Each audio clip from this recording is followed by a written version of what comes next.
ไม่สงพี่น้องน้อยเซงคามันในก็มีรถอิซูซุกันหนึ่งครับพี่น้องนะอันในก็เจ้าของมันบอกว่ารถกล่อมไข่แห้งเยาก็ก้อนมันล้ำนี่ครับอะเผื่อเขามายาต่อไอดีโดยก็เลยหัน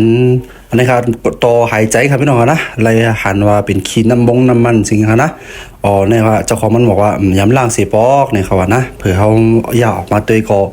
เป็นไหนครับพี่น้องนะสองผมย้ำล่างเนี่ยก็ปีเจ้าครับ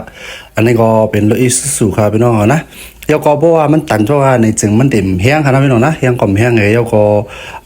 ลดก่อควันนั่นนะครับพี่น้องเนาะนะครับอันนี้เป็นตัวหายใจตัวไอดิ้งครับด้วยเป็นคี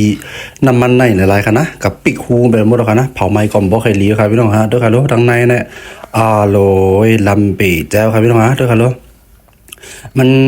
เป็นคีน้ำมันแหแล้วก็เป็นไอก้อนตัวไอสีแหมาโลกันเนี่ยเอามันเป็นคีจังไหนคณะพี่น้องนะด้วยค่ะอร่อยสำหรับผมยังล่างได้พี่น้องเขานะเอาออกมาเหก็มาเช็คตัวก็ลีงออกครับพี่น้องนะมันก็เหมือนโกนเอาครับนะไอตีถ้วยใจบ่มมีตีถ้วยใจได้ก็มันก็หี่แห้งเลยค่ะพี่น้องเขานะด้วยค่ะลูกเพราะเป็นในอร่อยปีเจ้าค่ะเป็นน้ำมันเป็นขี้น้ำมันหลายๆครับอันนี้ก็เตียวออกมาล้างทำความสะอาดลีให้ก็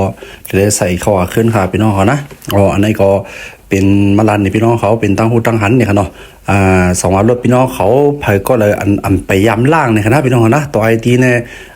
พอเอาขาวได้ก็เช็คด้วยกันค่ะเนาะแล้วก็เอาออกมาล่างก็หลีค่ะนะพี่น้องเขานะอันนี้ก็เป็นตั้งหูตั้งหันมาผักเป็นพี่น้องเขาค่ะ